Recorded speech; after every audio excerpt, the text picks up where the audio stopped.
So, if you've listened to the past two episodes of Literally First Class, you know that I've been talking a lot about slowing down, installing a brake pad, and also some of the dangers or ways that technology can influence our mental health. And I have felt more connected to God, more connected to myself, more peace since taking more time off these last couple of months. And it's been so needed.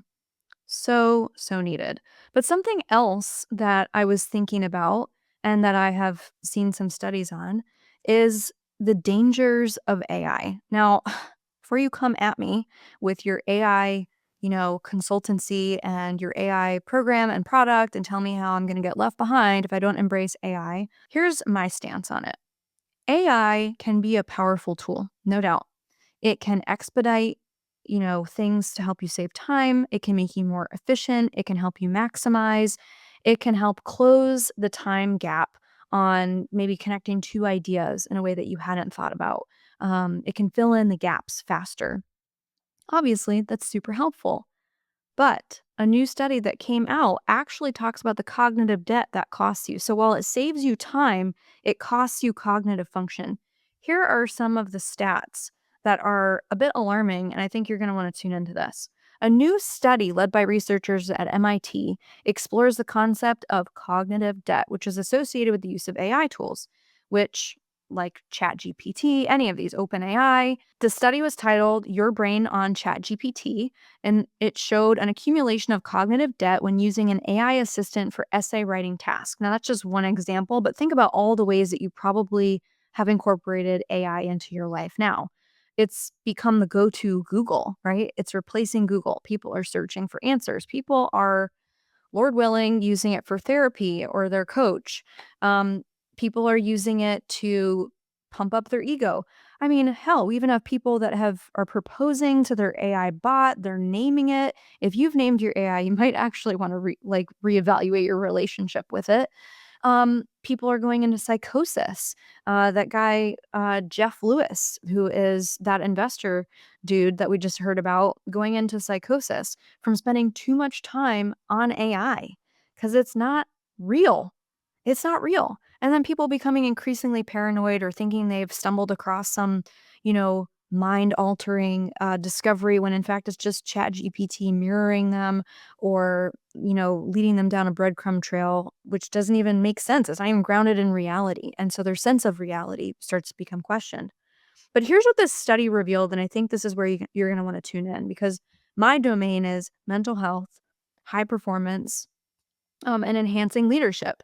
And so this is interesting. This is fascinating. Key findings and the concept of cognitive debt. Reduced neural connectivity. Reduced neural connectivity. Okay?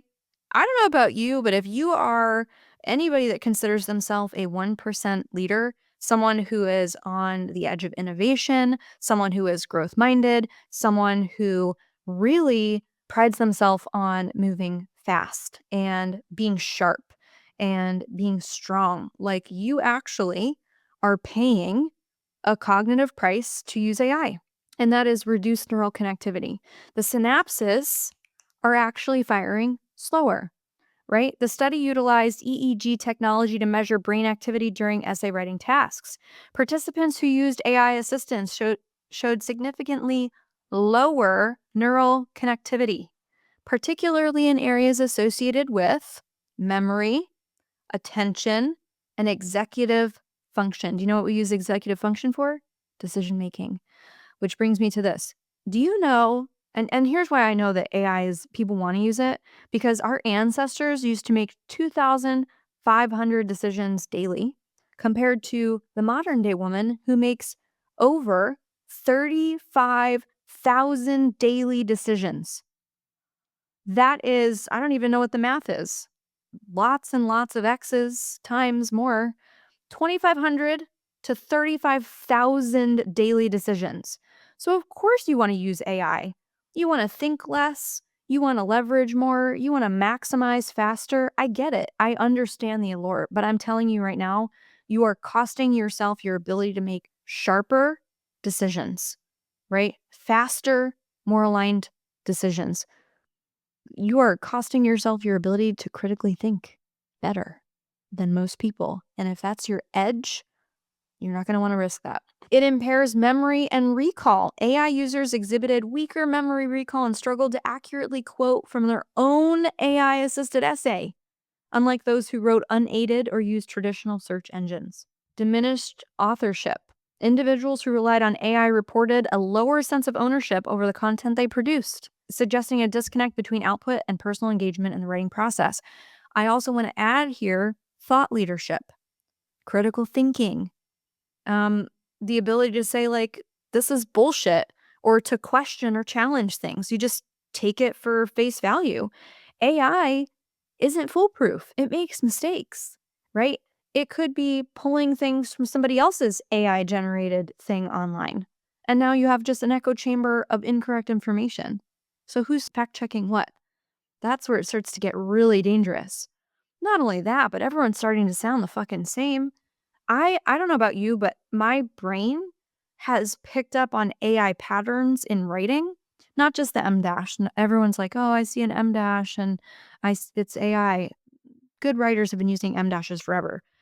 There's something about the pattern of the writing that my brain recognizes as AI, and I almost can't connect to it. I can't read it. I skim it. I move on to the next thing. And I'm talking mostly like emails and social media stuff, like things that you might read. There are people that I personally know or that I have followed for a period of time, and I know that I can't guarantee it, but I know that they're probably not using AI simply because the linguistic patterning, the sentence structure varies so uniquely, almost to like to the imprint of who they be and apart from AI, which is a good thing. It's hard for me to find things now that I actually find I can connect to and stay with, which isn't my attention, right? My lack of attention, because I can sit and I love long form stuff. It's just noticing the pattern and the rhythm. So AI, I'm tuning out, right? We use AI in our business, my production company here. We use it to summarize the podcast because it's just easier. It writes a short blurb. We use Fathom Note Taker in our coaching containers just to document and record, have a running record of things, but also just for to-dos or to carry momentum from one coaching session to the next between the client and I. Those are definitely ways that we can fill in the gaps.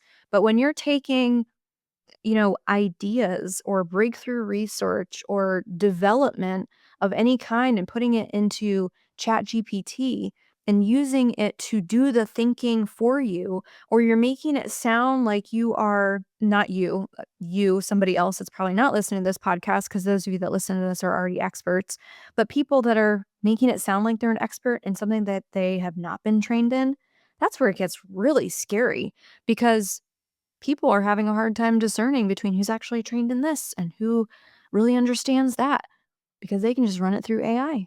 They can just run it through Chat GPT and make it sound like they're embodied in that, or make it sound like they know what they're talking about when they've never, ever done any of that research, experience, client results ever. And that's where it starts to get really scary, right? So giving away our neural pathways, reducing our cognitive thinking, right? Decreasing our executive function, that's crazy. But then there's like the ethics part. The cognitive debt metaphor, according to this study, is a term used to describe the long-term cost of deferring mental effort to external systems like AI. This debt, much like financial debt, implies a potential trade-off between the short-term, benefits of AI and the long-term consequences for cognitive development and independent thinking. Underlined, bold, italicized, independent thinking, critical thinking, autonomous thinking, right? So I really want you to reconsider your potential relationship with AI. Don't let it do the heavy lifting for you. I think, and I'm predicting this, and I don't even know if it'll be in the next 10 years. But here's what my prediction is. That AI will become such a fast-growing thing, and it already has, that in-person connection, being in a room with people will be like gold. connection will be the rare commodity, and people that are actually free, independent thinkers, like free from the shackles of AI. I know people think AI gives them freedom, but I'm actually inviting you into a conversation that begs to differ. I think that those people are either they'll become the outcasts or they'll become the leaders of the future, but I actually think people will look to them for how to think because we're gonna lose it ourselves, and I also think that just like exercise, you're gonna have to start doing brain work, brain exercises, brain games. I think there's gonna be something that's introduced on the back end of this to, like, I don't know, like become faster thinking, like, to train your brain. And there's some of that already with, like, games and things, but I think there's gonna be specific strategy-based softwares, games, apps, technology, services, products that help us get back our cognitive thinking because of the damage AI has done. And I don't know when that will be, but I always look at, okay, if this is gonna go all the way this direction, we don't even know the full extent of it. Right? But if it continues to grow as fast as it has, and it has the mass buy-in that it seems to, I mean, again, if people are having romantic relationships, thinking that they are, like, discovering things on ChatGPT, new theories and stuff, and going into psychosis as a result of spending so much time on AI, and, oh my god, I have actually seen people say, like, "ChatGPT is my therapist." No, it's not. It's telling you what you want it to hear. It's mirroring to you. That is very alarming, especially where I feel that our mental health state is already very fragile, um, post-COVID especially. So, there's just a lot to consider. There's just a lot to consider. So, that study, if you wanna look it up again, that was done by MIT. It's called Your Brain on ChatGPT: The Accumulation of Cognitive Debt When Using an AI Assistant for Essay Writing Tasks. And you can take a deeper dive into all of that, but I thought it was an important conversation because I am still using AI, but I am also mindful of my mind. My mind is a gift, my creative thinking, my independent, autonomous, even just challenging AI, right? And I think that's important. I think it's important to challenge things, to not just accept them for face value.